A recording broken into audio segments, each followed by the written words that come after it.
आज दिन में मु यशस्वी प्रधानमंत्री माननीय मोदी जी तथा तांको सरकार को अनेक अनेक शुभेच्छा एवं अभिनंदन ज्ञापन करुछि। बंधुगण यह मध्य ओडिशा रे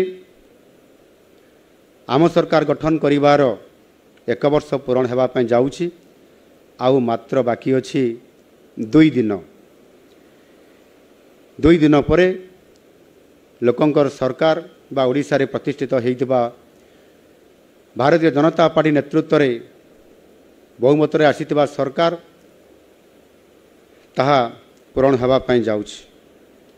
सर्वप्रथमे मु गणमाध्यम विशेष भाव ओडिशार गणमाध्यम को धन्यवाद अर्पण करी।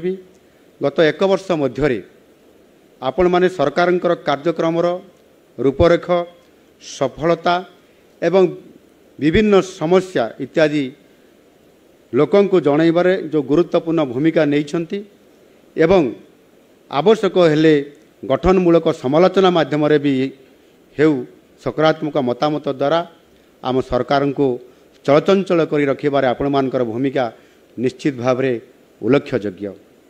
यह स्वल्प समय भितर आम राज्यर 4.5 कोटी जनता आशा आकांक्षा को पूरण करिबारे निश्चित भाव में सफल होइछु एवं मु ये कथा आपण मानकर पाखरे रखिया पई मध्य चाहूछि।